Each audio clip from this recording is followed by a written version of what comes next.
잠깐 소개 올리겠는데요. 프로필이 너무 많으셔서 이게 글씨가 작습니다. 제일 잘하시는 거는 우리 88 올림픽 때 여자 탁구 금메달을 취득하셨을 때 이따 영상도 보시겠지만 아주 감격스러운 그 순간이 지금도 생생합니다. 그리고 세계 선수권 대회 또 아시아 선수권 각종 대회에서 금메달을 따셨고요. 또 체육인으로서는 최고의 상을 다 받으셨어요. 그러면 보시고 그다음에 또 그 후로 또 대한체육회에서 뭐 꿈나무 탁구 감독, 청소년 탁구를 쭉 하시다가 올림픽 탁구 해설위원까지 하시다가 이제 선교의 사명을 받으시고 한국 WC 국제 선교사로 교육을 받으시고 내몽골에서 14년 동안 선교사를 하셨습니다. 그리고 두 분께서는 또 성경 번역 선교사세요. 두 분께 아주 훌륭하신 분을 하고 계십니다. 그리고 보시면 도서도 많이 지셨고요. 그런 아주 귀한 분입니다. 그래서 제가 말로 다 할 수 없고 영상을 양희석 선생님 선교하는 영상을 잠깐 준비했습니다. 그거 보시고 83년 도쿄 세계선수권 대회는 탁구 사상 단식 준우승을 차지한 최초의 선수가 된 그럴 것이다.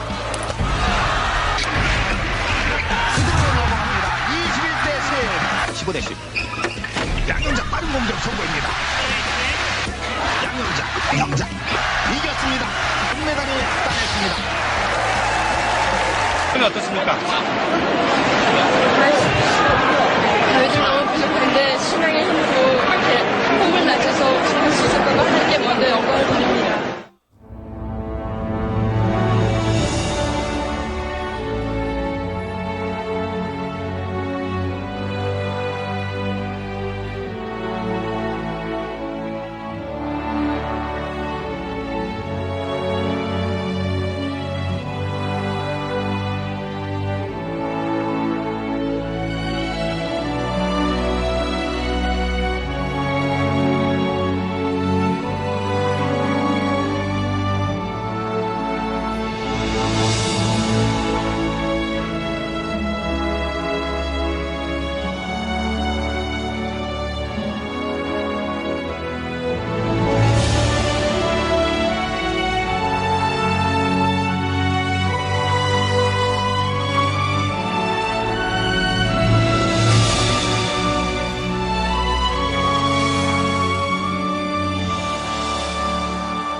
할렐루야. 제1남성교회 초청으로 와서 말씀 간증 나눌 수 있는 이런 시간 주셔서 너무나 감사합니다. 작년에 그 올림픽이 있었잖아요. 그래서 제자가 올림픽에 참가를 했기 때문에 저도 응원을 하러 이제 파리에 현지에 갔었어요. 참 우리나라 선수들이 다른 종목도 그렇고 예상하지 않았던 그 메달을 많이 따가지고 이렇게 오면서 우리 국민들의 그 마음에 이렇게 기쁨을 이렇게 안겨줬었는데 돌아와서 보게 된 말씀이 아까 읽어드린 베드로전서 1장 7절에 있는 말씀이었던 거예요. 네, 이 말씀이었는데 너희 믿음의 확실함은 불로 연단하여도 없어질 금보다 더 귀하여 예수 그리스도께서 나타나실 때에 칭찬과 영광과 존귀를 얻게 할 것이니라. 라는 이 말씀을 묵상을 하다가 제가 이런 생각이 들었어요. 사람이 금으로 만든 물건을 착용을 하거나 또 이렇게 올림픽에서 금메달을 따면 어느 정도 잠시는 또 감탄을 자아내고 찬사를 받겠죠. 그러나 시간이 흐르면 금으로 만든 이 물건은 이렇게 변형이 되고 또 금메달을 딴 사람도 잊혀지기 마련이다. 하지만 이 재련된 금처럼 순수한 믿음을 소유한 사람은 예수 그리스도께서 다시 오실 때 칭찬과 영광과 존귀를 얻게 할 것이라고 오늘 성경은 약속하고 있는데요. 바라기는 오늘 이곳에 계신 모든 분들이 이 금보다 더 귀한 믿음을 갖게 되셔서 주님 오실 때 칭찬과 영광과 존귀를 얻게 되는 우리 모두가 되기를 간절히 소원합니다. 네, 저는 승부근성이 굉장히 강했어요. 그래요. 이제 어려서였겠죠. 근데 이렇게 제 라켓들은 항상 흠집이 나 있었거든요. 그러니까 마음의 컨트롤이 안 되고 막 마음대로 또 동료들한테 못 이기고 막 이러면 이렇게 라켓에다가 흠집을 이렇게 냈던 거예요. 막 던지기도 하고 일부러 안 받고 깨지게 놔두기도 바닥에 떨어뜨려. 이러다가 저희 코치 선생님이 저를 불렀어요. 그러면서 저보고 교회를 좀 한번 나가보라는 거예요. 그래서 근데 가만히 생각하니까 그 코치 선생님 안 나가시는 분이셨어요. 그래서 제가 왜 저보고 교회를 나가라고 하냐고 여쭤보니까 제가 너무 성격도 급하고 이렇게 막 컨트롤도 안 되고 자기가 마음대로 안 되면 저렇게 라켓에 흥지를 내니까 아마 제가 좀 교회 좀 나가면 마음의 수양이 돼서 좀 침착한 애가 되지 않을까라는 마음에 저보고 나가라고 했던 거예요. 그런데 제가 교회를 왔다 갔다 이제 하기 시작했어요. 그런데 그러다가 굉장히 좋은 말씀을 보게 된 거예요. 잠언 16장 32절에 있는 말씀이었는데요.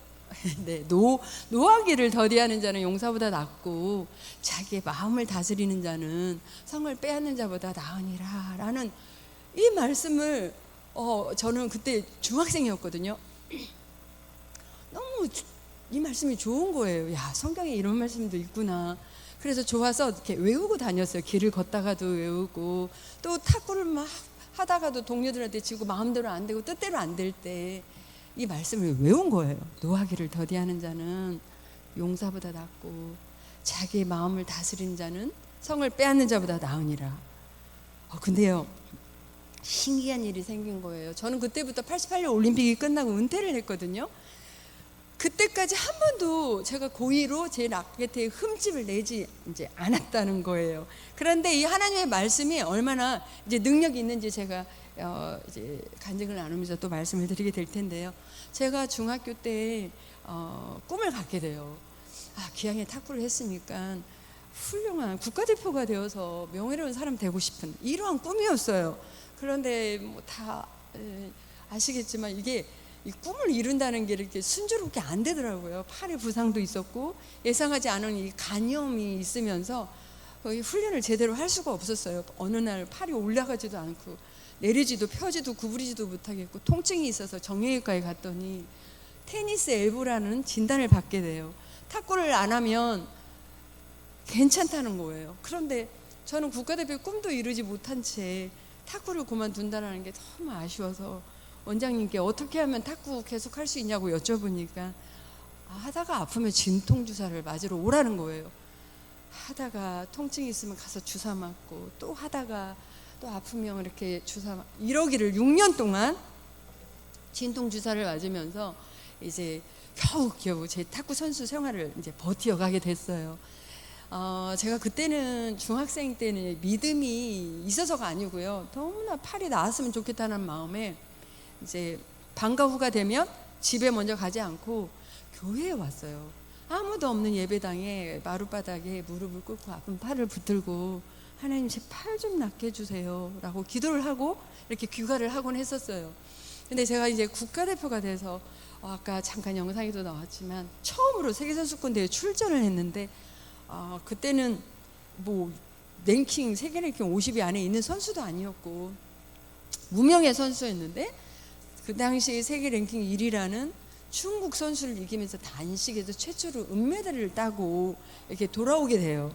그러니까 매스컴에서나 탁구 협회에서 이제 유망주다 막 하고 저를 띄워주기는 하는데 제가 6년 동안 진통주사를 맞다 보니까 이게 효과가 이제는 없는 거예요. 아무리 좋은 병원을 가도 아무리 좋은 약을 먹어도 제 팔을 고칠 수도 없었고 나을 수도 없었어요. 이제 더 이상 탁구를 할 수 없구나라고 낙담하고 좌절하고 있었을 때 어떤 지인이 와서 어느 기도를 한번 가보라고 저에게 권유를 해주셨어요. 그래서 그곳에 목사님의 안수기도를 통해서 병이 낫는 일이 있다라는 말에 이제 지푸라기라도 잡는 심정으로 그 기도원을 찾아가요. 저는 기도원을 한 번도 안 가봤기 때문에 안수기도 하는 곳이 기도원인 줄 알았는데 목사님께서 말씀을 하고 계셨어요. 그 말씀의 내용이 저희가 잘 아는 복음에 관한 것이었어요. 하나님이 어떤 분이신지, 예수님이 근데 제가 생각을 해보니까 제가 교회는 왔다 갔다 했지만 제대로 저에게 복음을 들려준 사람이 없었어요. 예수님이 나랑 어떤 관계가 있는지 몰랐어요. 저는 어렸을 때 이렇게 저희 이렇게 시대 때는 책받침을 썼었잖아요. 근데 제가 왜 그런 그림을 샀는지는 기억이 안 나지만 제 책받침의 그림은 위에는 천국 그림이 있었고 밑에는 지옥 그림이 있었어요. 그 책받침을 항상 사용하면서 그 지옥을 그림을 보면서 그런 생각을 했었거든요. 나는 저렇게 불 속에서 부르짖 막 저렇게 고통당하고 있는 사람처럼 지옥에는 절대 가르지 말아야지 라는 생각을 했었어요. 그런데 생각해 보니까 정말 잘못도 많이 하고 죄도 많은데 내가 이 지옥에 가면 어떡하지? 막 이런 걱정을 하고 있었어요. 그런데 목사님께서 설교를 하시는데 이 내가 걱정하고 있는 이 죄를 위해서 예수님께서 이 땅에 오셔서 이 죄를 사해 주기 위해서 십자가에 죽으시고 3일 만에 부활하셨다는 거예요. 아니 내가 도대체 뭐길래 나 같은 죄인을 위해서 그 하나밖에 없는 하나님께서는 그 하나밖에 없는 독생자 예수 그리스도를 이 땅에 보내주셔서 나를 죽기까지 사랑하셨다고? 라고 생각을 하니까 너무 막 눈물이 나는 거예요. 막 콧물을 흘리면서 제 죄를 회개하면서 그 예수 그리스도를 제 인생의 구세주로 이제 거기서 영접을 하게 돼요. 그리고 이제 안수기도 시간이 되어서 저도 이제 앞에 나가서 안수기도를 받아요. 제가 그 기도원을 갈 때만 해도 제가 나는 안수기도 받고 나는 나올 수 있어 믿습니다 해서 간 게 아니라 믿음이 전혀 없었어요. 그래서 안수기도를 받고 기도원에 있는 숙소에 가가지고 아무래도 안 믿어지니까 이렇게 돌려보고 저렇게 돌려보고 아무리 해도 이 아팠던 팔이 안 아픈 거예요. 하나님께서 6년 전에 방과 후에 교회에 들려서 아픈 팔을 붙들고 하나님 제 팔 좀 낫게 해주세요라는 기도를요 정말 결코 잊지 않으셨더라고요. 아무런 세상적인 방법이 없을 때 하나님의 방법으로 제가 6년 동안 아팠던 팔을 고쳐주시더라고요. 저는요 이런 주님을 만나고 나서 제 사고가 바뀌게 돼요. 훌륭한 탁구 선수가 되어서 명예로운 사람이 되겠다라는 저의 중심에서 예배소서 4장 7절에 보니까요 이런 말씀이 있더라고요. 그러나 하나님께서는 우리 각 사람에게 그리스도께서 나눠주시는 선물의 분량을 따라서 은혜를 주셨습니다 라는 이 말씀을 알기 전까지만 하더라도요 저는 제가 제 동료들보다 성적을 잘 내고 탁구를 잘하고 이런 게요 저는 그들보다 그 선수들보다 제 동료들보다 제가 더 뛰어나기 때문인 줄 알았어요. 제가 더 잘났기 때문에 저는 탁구를 제가 더 잘하는 줄 알았어요. 그런데 저 말씀을 알고 나서부터는 하나님께서는 우리 모두에게 각 사람에게 은사와 재능과 달란트를 각각 선물로 주신 거구나. 어떤 사람은 또 예능으로도 또 뭐 말 잘하는 사람은 글을 잘 쓰는 다 다르게 주신 거였구나 하는 것을 알고 나서부터는 이제는 탁구를 통해서 하나님께 영광을 돌린다는 하나님 중심으로 제 가치관이 이제 바뀌게 된 거예요. 이쯤 되면 저는요 제 남은 이제 탁구 인생도 그렇고 이제 만사형통하고 제 인생이 탄탄대로일 줄 알았어요. 그런데 아까 말씀드린 대로 이 간염 이것 때문에 또 발목이 잡혀서 훈련을 제대로 받지 못하는 거예요. 체력이 저하가 되고 하루를 무리하면 이틀 3일 쉬어야 되고 이런 증상들로 인해서 또 그러다 보니까 간 수치가 막 올라가면서 병원에 입원을 하게 돼요. 이 가족의 내력도 있는 것 같아요. 저희 어머니 뭐 큰오빠 큰언니도 다 간암으로 먼저 천국에 가셨는데 이제 간 수치가 올라가서 병원에 50일을 입원했는데 그 시기는요 정말 저에게는 굉장히 중요한 시기였어요. 올림픽을 앞두고 있었거든요. 그런데 제가 병원에서 누워가지고 이런 생각이 들더라고요. 왜 나만 이런 고난이 있는 거지? 다른 선수들처럼 부상도 없고 아프지도 않고 마음껏 훈련해서 대회에 참가하지 못하고 왜 나만 고난이 있는 걸까? 이런 생각을 하다가요 하나님께서 이 고난을 통해서 내가 하나님 앞에 기도하게 하시는구나 하는 것을 알게 됐어요. 매일매일 이제 하나님 제가 빨리 회복할 수 있게 해주세요 기도를 하면서 이제 정말 회복이 되고 이제 여러 과정을 거치면서 올림픽에 참가를 하게 돼요. 이제 뭐 세계에서 탁구를 제일 잘하는 나라가 어딘지는 아시잖아요, 그죠? 중국의 이 난공불락이라고 하는 이 중국에서 3명이 출전을 했어요. 그런데요, 단식하고 복식을 했는데 단식에 먼저 했거든요. 단식을 이 3명이 금, 은, 동메달을 다 따는 모습을 보면서 너무 탁구를 잘하는 거예요. 야, 이렇게 탁구를 잘하고, 그러니까 이제 복식 사실 결승을 우리가 앞두고 있었는데 마음에 위축이 되는 거예요. 자신감이 없는 거예요. 시합 시간이 됐어요. 중국 선수들이 먼저 출전을 했어요. 현정화 선수가 이제 저보다 5살 후배인데 이제 출전을 해야 되는데 너무 상황이 암담한 거예요. 그래서 이제 현정화 선수에게 이렇게 제안을 했어요. 정화야, 우리 시합하기 전에 기도하고 들어가자. 그래서 둘이 손을 꼭 붙들고 간절히 기도를 하고 시합에 들어가요. 이제 뭐 탁구를 아시는 분은 지금은 11점으로 바뀌었지만 그때는 21점이었어요. 복식 같은 경우는 3번을 겨뤄서 2번을 이기면은 금메달을 따는 거예요. 첫 번째 시합을 하는데 막 접전 그때 가다가요, 겨우 21대 19를 이기고 2번째 져요. 마지막 3번째를 해야 되는데 초반부터 3대 3, 4대 3 막 가다가요, 중반에 어떤 일이 일어났냐면 이 첸진과 자오짐이라는 금메달, 동메달 선수 상대편은, 그런데 둘이 이렇게 다리가 꼬여가지고 스텝이 맞지 않아서 그 코트에서 자오짐이라는 선수가 코트에서 넘어지면서 엉덩방아를 찢는 일이 생겨요. 그것이 계기가 되면서 저희가 점수 차이를 확 벌어지게 하고 21대 10이라는 점수를 이기고 이제 금메달을 따게 된 거예요. 이제 뭐 요즘도 뭐 자오짐이라는 선수가 왜 안정이라는 한국 선수가 결혼해서 한국에 살고 있어 가끔 만나요. 그래서 이제 농담으로 물어보죠. 너 왜 그때 넘어졌어? 그랬더니 그때 막 호흡이 맞지 않으면서 다리가 꼬여서 그래. 제가 농담으로 그때 교제하고 있던 안재영 관중석에서 쳐다봐도 넘어진 거지 하고 이제 그렇게 웃기도 하고 했는데, 하나님께서요, 우리가 그렇게 아무튼 그런 계기를 통해서 금메달을 주시더라고요. 저는요, 이제 기자들이 와서 인터뷰를 하잖아요.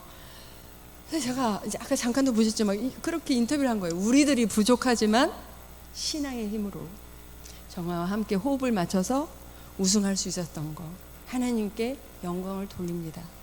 이렇게 인터뷰할 수 있었던 이유가 있었어요. 저는 15년 동안의 탁구 인생을 살았는데 제가 제 탁구 인생을 올림픽 끝나고 돌이켜 보니까요, 제가 하나님 앞에 드린 고백이 있게 됐어요. 그게 고린도전서 1장 27절에 있는데 한번 합독해 볼까요? 시작. 하나님께서 세상에 미련한 것들을 택하사 지혜 있는 자들을 부끄럽게 하려 하시고 세상에 약한 것들을 택하사 강한 것들을 부끄럽게 하려 하시며, 아멘.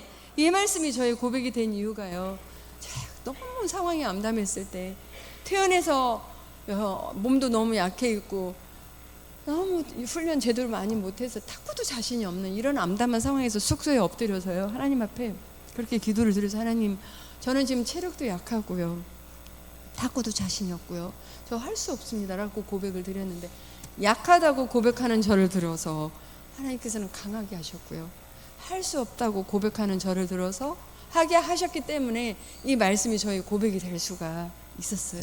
제 삶에 가장 약할 때 강함되어 주셨던 저희 하나님이요, 오늘 이 자리에 계시는 우리 성도님들의 하나님이 되어 주시기를 간절히 바랍니다.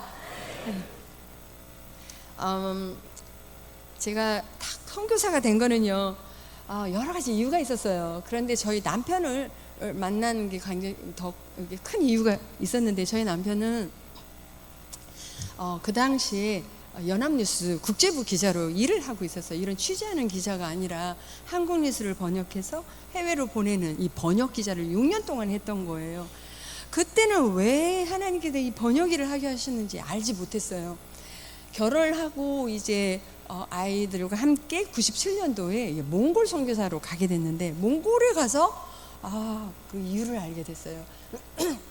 몽골에 갔더니요, 우리나라처럼 몽골도 분단 국가더라고요. 우리나라 남북한처럼 거기도 외몽골이 있고 내몽골이 있더라고요. 외몽골은 울란바토르 수도라고 하는 곳을 외몽골이라고 하고 있고, 내몽골은 중국 안에 있는 자치주, 그 소수부족으로 살아가고 있는 사람 보고 내몽골이라고 하고 있는데, 같은 민족끼리 말은 같은데요, 이게 그 문자가 다른 거예요. 제가 한번 보여드릴게요. 오른쪽에 있는 게 네몽골 글자고요. 왼쪽에 있는 것이 그 울란바토르에 사용하는 러시아 키릴 문자인 거예요. 그러니까 울란바토르에 있는 저 키릴 문자로 성경이 번역이 돼 있는 걸 네몽골 사람에게 갖다 주면 못 읽는 거예요. 같은 민족끼리지만. 그래서 외몽골에서 우리가 사역을 하다가 남편 성경 번역을 하기 위해서 이제 네몽골에 가요. 그 다음에요. 저는 탁구를 이제 가르쳐준다는 명목으로 비자를 받아 선교사들 비자 받기 어렵잖아요. 그래서 시골에도 가서 이제 사역을 할 수가 있었어요. 그 다음에요. 저런 한 10시간 울란바토르에서 떨어진 그런 동고비주라는 거예요. 그 다음에요. 저 동그란 게 저희 부부고요. 저 레몬한 사람 이 얘기를 좀 하려고 좀 표시를 해왔는데 처음에 현지인 3명이 있었어요. 그래서 현지인과 함께 가정교회를 한 거예요. 열심히 교회에 나왔던 자매 중에 한 명이었거든요. 근데 몇 날 며칠 교회에 안 나오는 거예요. 이상하다, 이럴 자매가 아닌데. 그래서 그 집에 가봤어요. 아파 있더라고요. 두통에도 너무 시달려 있고 뭐 밥도 못 먹고 물도 못 마시고 왜 그러냐 했더니 모르겠대요. 감기 걸렸더니 그것도 아니고 몽골 의사도 다녀갔는데 모르겠다는 거예요, 원인을. 그러더니 한참 있다 하는 말, 사실은 자기가 믿지 않는 남편을 따라서 절에 가서 부적을 사왔는데, 그래서 자기는 하나님을 믿는 사람인데 자기 집에 부적이 있다라는 게 너무 걸리더래요. 그래서 하루는 마음을 먹고 이 부적을 태워야 되겠다 생각을 한 그날 그렇게 두렵더라는 거예요. 이 부적을 태우면 자기 집에 나쁜 일은 찾아오지 않을까, 우환은 찾아오지 않을까, 막 이런 걱정에 보니까 두려움의 영이 있으니까 막 덜덜덜덜 떨고 아무것도 못 먹고 물도 못 마시고 두통이 시달려 이렇게 있더라고요. 저희 그 부적을 저희 보고 내놓으면서 대신 태워달라는 거예요. 그러지 말고 우리 같이 가서 태우자, 나가자. 그래서 이제 뭐 저는 어렸을 때 얇은 종이로 반 부적만 본 적이 있는데 이 몽골 부적은 뭐 책이 이렇게 두껍고 무슨 막 옷가지 것도 이런 것도 부적이고 반지도 부적이고 이랬어요. 그런데 이 믿지 않는 남편이 한국 돈으로 환산해 보니까 30만 원이라는 돈을 들여서 이 부적을 산 거예요. 그 나라 30만 원은 그 당시는 굉장히 큰 돈이었어요. 이 부적을 다 가지고 나가서 태우고 있는데 저희 동네가 크지가 않으니까요. 오며 가면서 저희 그 교인들이 뭐하냐고 물어보더라고요. 그래서 우리 부적 태우고 있더라고 하니까 다시 가더라고요. 그러더니 잠시 후에 이 사람들이 다 다시 온 거예요. 왜 그런가 하고 보니까 말은 하지 않았지만 예배는 나오지만 감추어놨던 이 부적들이 있었던 거예요. 그거를 우리가 부적 태우고 있다는 말에 용기를 얻어서 다 가지고 나와가지고 둥그렇게 둘러 앉아가지고요. 그 부적들이 탈 때까지 기도의 시간을 가진 거예요. 막 함께 찬양하고 이 우리나라 부흥 찬양도요. 몽골 말로도 번역이 돼 있었어요. 그 후렴에 우리들의 우상을 태우실 성령의 불 임하소서 이런 내용이 있잖아요. 이 찬양을 하고 이 부적이 다 꺼질 때까지 이제 합심기도 하고 통성기도 끝내고 이제 다 태워버렸어요. 그리고 다 뿔뿔이 흩어졌어요. 우리는 이 자매를 다시 바래다 주고서 집에 돌아왔는데 아무리 생각해도 이 비싸게 준 부적을 태웠다고 하면 이 남편이 때리지는 않을까, 싸우지는 않을까 걱정돼서 그 다음날 가봤어요. 그런데 이 자매가요, 이 거울이 이렇게 있는데 막 서서 화장을 하고 있어서 물어봤어요. 너 오늘 상태 어떠니라고 물어봤더니 어제까지만 해도 그렇게 시달렸던 두통은 없어졌고 지금 몸이 회복이 돼서 일하러 나가려고 준비하고 있었어요. 그거를 그 남편이 자기 아내가 회복한 모습을 보면서 아무 말도 하지 않지 물끄러미 바라보고 있었을 때 제가 이런 생각이 들었어요. 야, 하나님께서는 우리가 가지고 있는 우상을 버려버리고 태워버릴 때 이렇게 놀랍게 역사해 주시는구나. 야, 그렇다면 우리가 가지고 있는 우상 이렇게 몽골자매처럼 버려버리고 태워버릴 때 우리에게도 놀랍게 역사해 주실 텐데 생각해보니까 뭐 우리가 이런 보이는 무슨 형상과 같은 우상 부적이 있는 게 아니잖아요. 보이는 우상이 없다 할지라도 이 보이지 않는 마음의 우상은 있을 수 있겠다라는 것이었어요. 생각해보니까 저는요 명예라는 것이었어요. 저에게 있어서 저의 우상은 명예였어요. 저는 명예를 내려놓는다는 게 너무 힘들더라고요. 그런데 이 명예를 갖는 게 나쁘다는 게 아니고요. 내 삶의 우선순위가 하나님인 다음에 무슨 명예를 갖든지 야망을 갖든지 꿈을 갖든지 비전을 갖든지 괜찮겠죠. 그런데 저는 제 삶의 우선순위가 명예였었거든요. 많은 사람이 다를 것 같아요.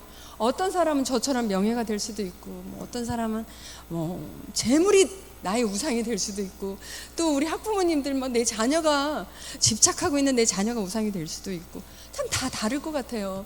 정말 하나님보다 더 집착하고 하나님보다 더 사랑하고 있는 그 우상. 근데 제가 한국에서 선교지에서 14년 동안 사역하고 한국에 돌아와가지고요, 좀 깜짝깜짝 놀랄 일들이 좀 있었는데, 전 초반에 이렇게 이사를 좀 자주 갔었거든요. 전 깜짝 놀랐어요.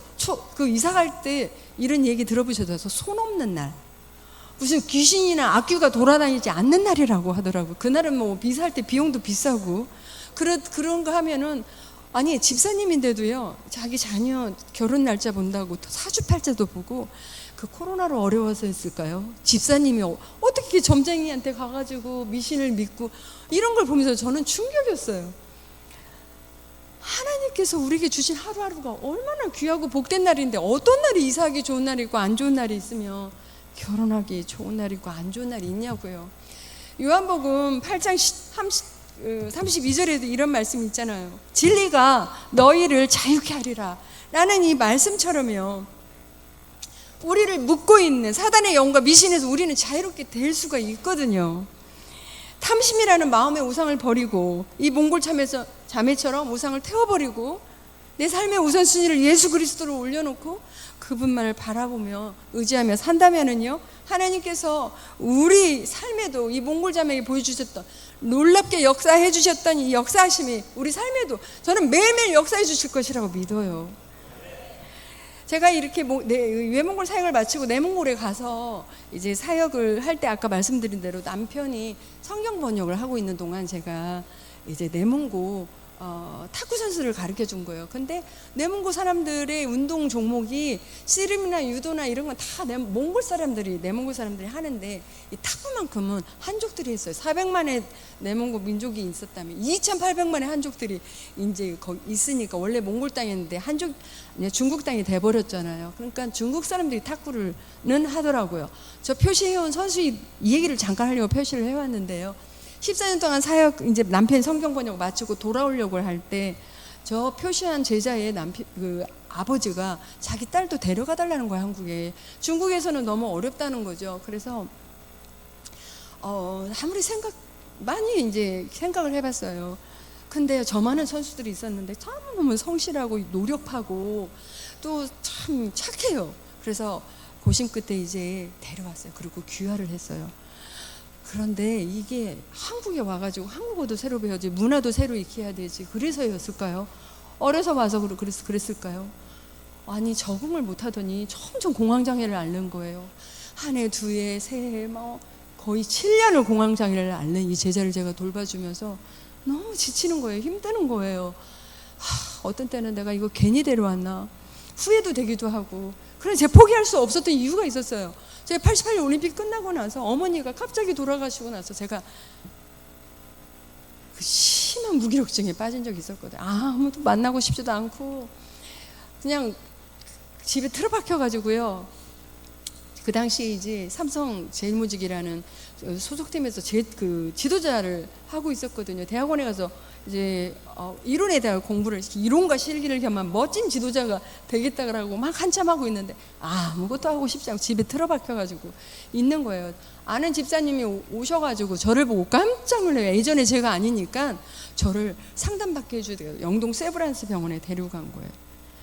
아니, 가서 문 열고 들어가려는데 정신과 이렇게 써있더라고요. 그걸 보면서 갑자기 반발이 생겨요. 내가 여기 왜 와야 되는데 라는 생각이 드는 거예요. 그런데 내가 나중에 한 얘기인데, 정신과 앞에서 내가 여기 왜 와야 되는데 하는 사람은 정말 꼭 정신 상담이 필요하다고는 하더라고요. 그래서 여러 날 상담을 받는데요. 이 원장님이 어떤 분이었냐면 내적 치유라는 책을 쓰셨던 분이셨어요. 지금도 뭐 유튜브에 내적 치유 이성훈 박사님 하면 굉장히 많은 강의들이 있는, 그런데 많은 얘기를 해주셨는데 저보고 회복하기 어려운 심각한 조울증을 앓는다는 거예요. 근데 이분이요, 저를 헌신적으로 케어를 해주고, 제가 뭐 예약 시간에 못 가잖아요. 그분 두 집사님 연락해서 집에 와서 상담도 해주고요. 바람 쐬준다고 바깥에 나가서 상담도 해주고, 기도도 해주고, 약도 먹여보고, 뭐래도 제가 나을 기미가 안 보이니까 마지막 카드를 하나 쓰셨어요. 누굴 만나게 해주셨어요. 누구였냐면 아침에 하나님의 말씀 큐티 훈련시켜주는 분을 만나게 해주세요. 그래서 그때부터 이제 병원에 가서 상담 안 받고 그분과 함께 큐티 훈련을 받아요. 그러면서 이제 성경 공부를 하다가 여러 말씀들이 있었는데 그 중에서 이런 말씀이 있었어요. 마태복음 왜 25장 42절에 예수님께서 말씀하시잖아요. 내가 줄일 때 너희들이 먹을 것을 주지 아니하였고, 내가 목말랐을 때 너희들이 마실 것 주지 아니하였고, 병들었을 때, 내가 옥에 갇혔을 때 너희들이 돌보지 아니했단 말씀. 그 말씀을 듣던 사람들이 묻잖아요. 예수님 언제 우리가 예수님 안 돌봐주지 아니했습니까? 그러니까 예수님 그렇게 말씀하시잖아요. 지극히 작은 자 하나에게 하지 아니한 것이 곧 내게 하지 아니한 것 같도다. 저는요 그 성경 공부하다가 너무나 큰 충격을 받았어요. 제가 생각해 보니까 저는 하나님께 받은 은혜가 너무 많은 거예요. 6년 동안 아팠던 팔락게 해주셨죠. 올림픽뿐만 아니라 세계대회 아시안게임 다 금메달 주셨죠. 가장 큰 선물. 영원히 지옥에 갈 수밖에 없는 저를요, 제가 오늘 죽는다고 할지라도 천국에 갈 수 있는 영생의 그 선물을 값없이 주신 이런 은혜가 있었는데요, 제가 생각해 보니까요, 저는 지극히 작은 자 하나에게 냉수한 것을 갖다 준 적이 없었더라고요. 예수님께 해드린 일이 하나도 없었더라고요. 가슴에 8년 동안 태극마크를 달고요, 국제대회 하느라고 여러 나라를 다니면서 좋은 대접만 받아봤지만 내 주위에 누가 힘이 들어 하는지, 누가 지쳐 있는지 조차도 관심도 없이 내 이기적인 삶만 살아왔구나 라는 생각을 하니까 주님께 너무 죄송하더라고요. 그때 제가 불렀던 찬양이 아까 찬양했던 낮에처럼 밤엔 다저럼이었어요. 후렴에 보면 가난한 영혼, 지친 영혼을 주님께 인도하고 푼데 나의 욕심이 나의 못난 자아가 언제나 커다란 진데요, 나를 짓눌러 마음을 공곡케 하니 예수여 나를 도와주소서. 이 찬양을 얼마나 많이 불렀는지 몰라요. 수없이 찬양을 부르면서 울면서요 하나님 앞에 그렇게 기도를 드려서, 하나님 제가 이 조울증 회복이 된다면 제가 이 가사와 같은 삶을 살고 싶습니다. 그런데 이게요 한 달 두 달도 아니고 거의 2년을 세상에 드러내지 않고 살다 보니까 아까 그런 중앙일보에 그런 기사도 났어요. 왕년의 탁구 여왕 양영자 방황 기사도 났고요. 사람들이요 제가 회복하지 옆에서 보니까 아무리 생각해도 제가 회복할 것 같지 않거든요. 한 사람씩 양영자는 다시 일어날 수 없어, 끝난 인생이야, 다시는 재기할 수 없어 그러고 포기하고요, 저를 다 포기하고 한 사람씩 다 떠나더라고요. 그런데요 이 하나님의 말씀만이 저를 붙들어 주셨어요. 시편 107편 20절이에요. 그가 그의 말씀을 보내요 그들을 고치시고 위험한 지경에서 건지시는도다. 이 말씀이요, 제가 하나님께서 유경에 있는 저에게 이 말씀을 보내주셔서 저를 고치시고 건져주시는데요, 하나님의 말씀의 광채가 저를 비추기 시작하니까는요 그 회복하기 어렵다는 조울증에서 제가 회복되어 가더라고요. 그래서 아침마다 큐티한 걸 가지고 매일매일 그 제자에게 보낸 거예요, 문자로. 그리고 전화 오면 전화로 기도해주고, 만나면 함께 합심해서 기도해주고, 무엇보다도요 이 합심에서요 그 제자가 다니는 교회에서 중보기도 해주니까요 이 제자가 점점점 회복이 되더니요 3년 전부터 전국대회, 국내대회 단식을 다 우승을 하는 거예요. 그리고 이기자마자 다 하나님 앞에 감사기도를 드리는 거예요. 그러더니요 작년에 이 파리 올림픽에 주전 멤버로 출전을 하게 된 거예요. 근데 이 주전 멤버 중에 신유빈, 전지희, 이은혜 3명이 주전 멤버인데, 신유빈과 전지희는 믿는 사람이 아니에요. 근데 이은혜 선수가 우리 시합하기 전에 기도하고 들어가자 이래가지고 영상에 이 기도하는 장면이 잡힌 거예요. 그리고 동메달전을 하는데요, 독일하고 했는데 독일에서 가장 잘하는 주전 선수랑 이은혜 선수는 누군지도 이름도 없었어요.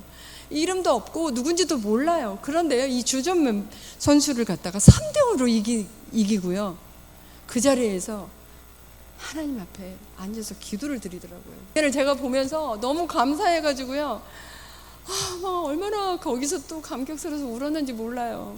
이렇게요 그 이은혜 선수는 자신의 신앙과 믿음과 말씀으로 그 공황장애를 극복하게 된 거예요.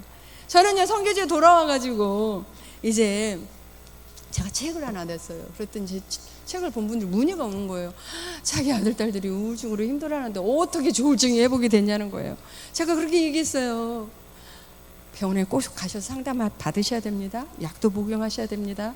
그런데 더 중요한 게 있습니다. 하나님의 말씀을 붙드셔야 됩니다. 라는 것이었어요. 4장 12절에도 이런 말씀이 있잖아요. 하나님의 말씀은 살아있고 활력이 있어서 좌우의 날쌘 어떤 검보다도 예리하여 혼과 영과 및 관절과 골수를 찔러 쪼개기까지 하며 또 마음의 생각과 뜻을 판단하는, 있잖아요. 하나님 이 말씀이 살아있기 때문에 사람을 변화시키시더라고요. 저는요 이렇게 이 하나님의 말씀을 통해서요, 말씀으로 제 영혼이 다시 살아났기 때문에 제 삶에 가장 중요하게 생각하는 것이 이제는 이 하나님의 말씀을 붙드는 일이 되었어요. 제가 선교지에 가서 그 황량하고 척박한 곳에서 제 영성을 유지할 수 있었던 이유가 있었다면요, 이 큐티 하나님의 말씀이 있었기 때문이었어요. 저런 곳에 무슨 핸드폰이 있어요, 인터넷이 있었겠어요, 한국 사람이 있었겠어요? 아무것도 없어요. 아침에 일어나서 오늘 하나님께서 어떤 말씀을 나에게 주실까 기대하고 설레이는 마음으로 말씀을 보는 거예요. 그날이 제가 아이를 낳는 날이 아침이 되었던지, 제가 이사가는 날 아침이 되었던지, 어떤 날 아침이 되어도 이 말씀을 보게 되는 거예요. 그래도요, 그럼에도 불구하고요, 우리가 성경을 통독하고 큐티를 하고 뭘 해도요, 넘어지고 넘어지는 일이 있더라고요. 실패하고 실패하는 일이 있더라고요. 하지만은요, 끝까지 하나님의 말씀을 붙들고 있는 이상 하나님께서는요, 우리를 반드시 일으켜 주시고 회복시켜 주시는 하나님인 것을 저는 믿습니다. 저의 평생 소원이 있어요. 다니엘서 10장 3절에 많은 사람을 옳은 대로 인도한 돌아오게 한 자는 별과 같이 영원토록 빛나리라. 이 말씀이 저만의 평생 소원이겠어요. 예수 그리스도의 십자가의 은혜를 받은 우리 모두의 소원이 될 줄 믿습니다. 어떻게 하면 한 영혼을 주님 앞에 돌아오게 할 수 있을까? 참 많이 생각하게 돼요. 뭐 다 다른 방법들이 있지만 저는 탁구 선교를 하는 사람이잖아요. 그래서 한번 생각해봤어요. 여러 나라 가서 간증도 하고 싶은데 내가 못하니까 이제 A4 용지로 네팔이면 네팔어로 바꾸고 태국으로 일본, 중국 다 이렇게 간증을 번역해가지고 가서 하기도 했는데 이거 버릴 것 같기도 하더라고요. 그래서 최근에 소책자를 만들었죠. 제 스토리를 전도 만화를 만들었어요. 그래가지고 이제 그 다음 보여주실래요? 그래서 이제 재작년에 그 전도 만화를 만들어서 우간다에 아프리카에 가서 선교를 하고, 야 이거 어디 가서 전도하지 막 이제 생각을 했어요.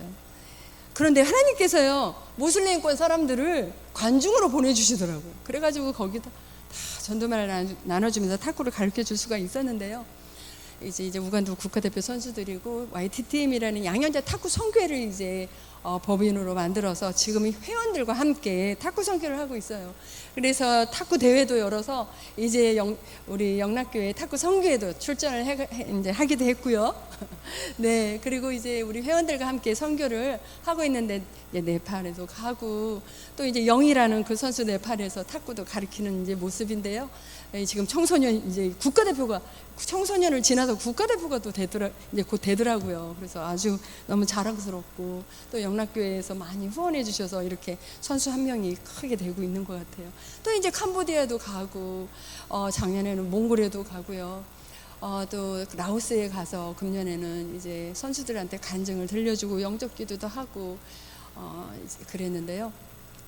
왜 이렇게 탁구 선교를 통해서 하냐면은요, 정말 한 영혼이라도 탁구 선교를 통해서 하나님 앞에 돌아올 수 있으면 좋겠다는 마음으로 정말 인생의 가장 중요한 순간이 있다면 예수 그리스도를 만나는 인격적으로 만나는 일이잖아요.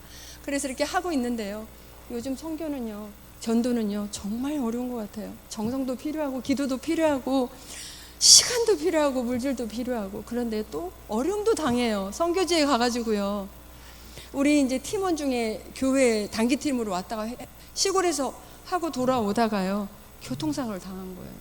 갈비뼈가 부러진 사람도 있었고 뭐 너무 마음 아프게도 그 자리에서 천국에 가는 그런 안타까운 일도 있었어요. 그럼에도 불구하고요, 디모데후서 4장 5절에는 그러나 너는 모든 일에 신중하여 고난을 받으며 전도의 일을 하며 내 직무를 다하라 라는 이 말씀처럼 우리는 예수 그리스도의 십자가의 은혜를 받은 사람으로서 복음의 빚진 자로서 예수 그리스도의 증인된 삶을 살게 되는 저와 여러분들이 되기를 간절히 소원합니다. 이제 제가 간증한 한 3가지 기도 제목을 가져왔는데요. 합심해서 기도하는 마음으로 한번 합독해 보겠습니다. 시작. 나의 영혼이 상처를 입어 침체되어 있다면 주의 말씀으로 치유되게 하소서. 아멘. 하나님보다 더 사랑하고 집착하는 나의 우상, 나의 탐심이 제거되게 하소서. 아멘. 주님께서 영혼을 살리는 일에 내가 쓰임받는 자가 되게 하소서. 아멘. 감사합니다.